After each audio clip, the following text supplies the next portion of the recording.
Nature pure -17 cholesterol free rice bran oil. এতে রয়েছে এমন উপাদান যা আপনার হার্টকে রাখে সুস্থ। আপনার হৃদয় সত্যিকারের বন্ধু। পরপর 2 বছর বন্যায় প্লাবিত হয়েছে ভূতনিচর। লক্ষাধিক মানুষ জল যন্ত্রণার সম্মুখীন হয়েছে। তবে এই বছর কোনোভাবেই জল ঢুকতে দেওয়া হবে না, তার আগে জানিয়েছেন নবনির্বাচিত বিধায়ক গৌরচন্দ্র মণ্ডল। এবারে জল আটকাতে প্রাথমিক পর্যায়ে কাজও শুরু করে দেওয়া হয়েছে। মালদহের মানিকচক ব্লকের ভূতনিচরের ভাঙা বাঁধের অংশের কাজ শুরু হয়। রাজ্য সরকার সব রকম শক্তি দিয়ে এবছর বন্যা থেকে ভূতনির মানুষকে রক্ষা করবেন বলে জানিয়েছেন বিধায়ক। তবে যেসব কাজ শুরু হয়েছে তাতে সিঁদুরের মেঘ দেখছেন ভূতনিচরের ভাঙন কবলিত পরিবারগুলি। জল আটকানো সম্ভব হবে না সে কথা বলেছে দুর্ভোক্তরা। গত 2 বছর বন্যা প্লাবিত হয়েছে ভূতনিচর। ভাঙনের তীব্রতায় বাঁধ ভেঙেছে, বহু পরিবার বাড়িঘরও হারিয়েছে। তবে নতুন করে বাঁধ নির্মাণের কাজ বিগত সরকার করলেও রক্ষা হয়নি। এবছর বন্যায় প্লাবিত যাতে না হয় রাজ্যে পালা বাদলের পর আশায় বুক বেঁধেছে ভূতনিচরের বাসিন্দারা। আর তাদের ঠিক আশা মতোই প্রাথমিক পর্যায়ে প্রায় 60 লক্ষ টাকা বরাদ্দে কাজের সূচনা করলেন বিধায়ক সহ প্রশাসনের আধিকারিকরা। বর্ষা মরশুম চলে আসার আগেই জল ঢোকা আটকাতে ভেঙে যাওয়া বাঁধের অংশ প্রায় 80 মিটার অংশ জুড়ে তৈরি করার কাজ করা হবে। মাঝে বস্তা এবং 2 সাইডে জল আটকানোর ওয়াল তৈরিও করা হবে। কাজের সূচনা করে জানালেন বিধায়ক গৌরচন্দ্র মণ্ডল। পাশাপাশি তিনি স্পষ্ট করেছেন কোন রকম দুর্নীতি কারচুপি ছাড়াই সঠিক কাজ করতে হবে এবং ভূতনির জল ঢোকা আটকাতে হবে। আগামী দিনে একাধিক প্ল্যান তৈরি করে গোটা ভূতনি জুড়ে পাকাপাকি ভাবে ভাঙন রোধের কাজ করবে রাজ্য কেন্দ্র সরকার, এমনটাই জানালেন বিধায়ক। তবে ভাঙন দুর্গতদের দাবি, গত বছরের ভাঙন বন্যায় সবকিছু হারিয়ে বহু পরিবার বাঁধের ওপর কষ্টের মধ্যে দিন কাটাচ্ছে। পুনর্নির্বাসনের দাবি রয়েছে তাদের বিজেপি সরকারের কাছে। পাশাপাশি ভাঙন রোধের কাজ শক্তিশালী পাকাপাকি ভাবে করতে হবে। এইভাবে বস্তা ফেলে কাজ করে কোনোভাবেই জল আটকানো যাবে না, এমনটাই বলেছেন ভাঙন দুর্গতরা। তবে দেখার এই বর্ষায় ভূতনির মানুষের কতটা রক্ষা করছে সক্ষম হয় প্রশাসন। দেখুন 24-25-এ ভূতনির ভাঙনের জন্য গোটা ভূতনির দুর্দশার শেষ ছিল না। আমাদের জনপ্রিয় মুখ্যমন্ত্রী ভূতনিতে প্রচারে এসেছিলেন, ভূতনিতে আর জল ঢুকতে দেওয়া হবে না, ডাবল ইঞ্জিনের সরকার হলে এইখানে স্থায়ীভাবে গঙ্গা ভাঙনের কাজ শুরু হবে। যেহেতু এই কটা দিনের সরকার বর্ষা মরশুম চলে এসছে এবং এই বর্ষা মরশুমে ভূতনিতে যেন জল না ঢুকে সেই আটকাবার জন্য জলটাকে যেন ভিতরে না প্রবেশ করে আবার দুর্দশায় না পড়তে হয় 3টি অঞ্চলকে, উত্তর চণ্ডীপুর, দক্ষিণ চণ্ডীপুর, হিরানন্দপুরকে। তার জন্য বল্লা কোর ওয়াল তৈরি করা হবে। এইখানে 80 মিটারের বল্লা কোর ওয়াল তৈরি হবে। দুদিকে বল্লা থাকবে, মাঝখানে বস্তা থাকবে, তার পলিথিনে দেওয়া হবে সেখানে। এবং সেটা দিয়ে আপাতত বর্ষার সময় প্রচুর জল বাড়ে, আপনারা দেখেছেন বন্যার সময় সেই জলটা যেন ভূতনিতে না ঢুকে যায়। এবং এরপরে স্টেপ আছে, একটা বাঁধ তৈরি করা হবে। ভাঙন অস্থায়ীভাবে যখন ভাঙন শুরু হবে সেই অস্থায়ীভাবে ভাঙন রোধেরও কাজ হবে। কিন্তু পরের বছর বড় প্ল্যান তৈরি হয়েছে 4-5 হাজার কোটি টাকার, ঝাড়খণ্ড বিহার CCGM যাকে বলা হয়, সেই উদ্যোগেই ফারাক্কা অবধি পুরোটা স্থায়ীভাবে ভাঙন রোধের কাজ শুরু হবে।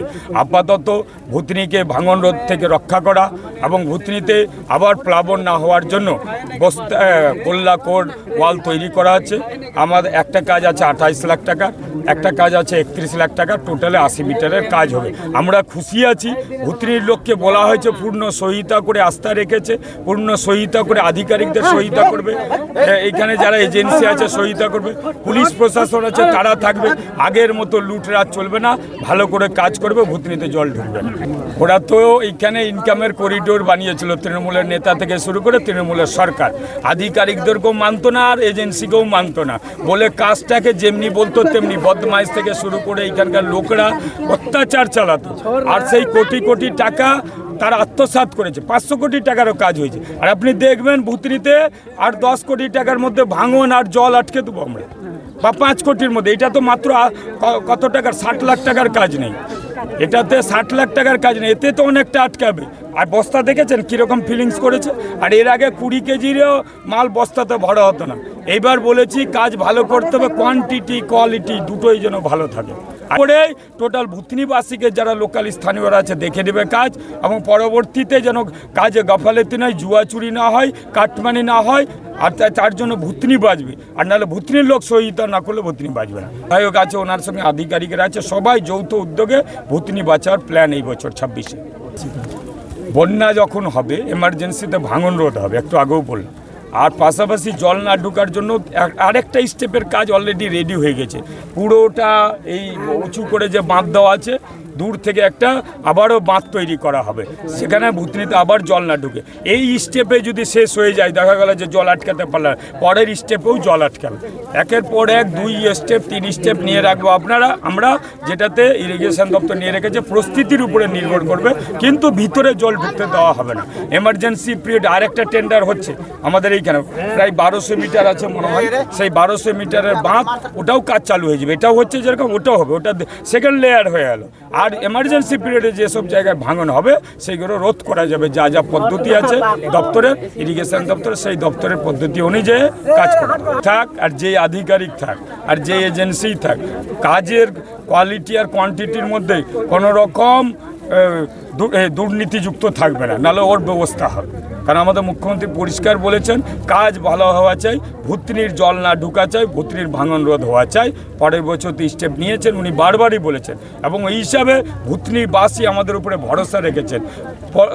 24-25-এ দুর্দশার শেষ ছিল না, এর জন্য 11 জন মারা গেছে, এই বছর 5 জন মারা গেছে। এর জন্য ওই সরকার দায়ী ছিল বিগত দিনে, সেই সরকার তো আজকে শেষ হয়ে গেছে, দলটাও শেষ হয়েছে, সরকারও চলে গেছে। আমরা 25-26 দিনের সরকার, এর মধ্যে কাজ করতে গিয়ে ভুতনিবাসীর জন্য আমার এর চেয়ে বড় আনন্দ আর নেই।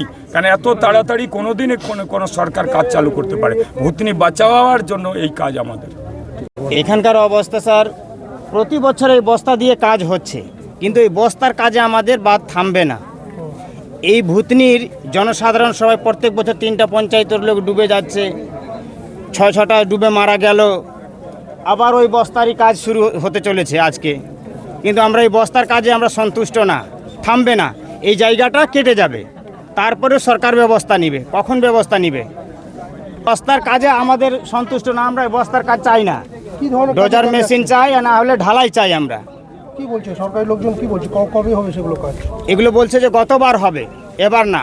তো এবার জায়গাটা কেটে যাবে, আমাদের বাড়িঘর যেগুলো, এই যে আবার দ্বিতীয়বার বাড়ি করেছে টিনের বাড়িগুলো, কেউ পলিথিনের বাড়ি করে থাকছে, আমরা সবাই কেটে যাবো। তো গতবার বেঁধে কি হবে? বিগত বছরও তো বন্যা হয়েছিল এইখানে। না স্যার, কিছু পাইনি। এমনকি যারা কাজ করেছিল ওরাও টাকা পায়নি। যারা এই ঠিকাদারগুলো বলছে আমরা টাকা দিয়েছি, আর সাধারণ লোককে জিজ্ঞেস করেন, অনেকগুলো লোক আছে যে কারো, কেউ জমিওয়ালা টাকা পায়নি, ট্র্যাক্টরওয়ালা টাকা পায়নি, নৌকাওয়ালা টাকা পায়নি, লেবার টাকা পায়নি। এখানে তো দুর্নীতির ভুড়ি অভিযোগ উঠেছে গত বছরের কাজে।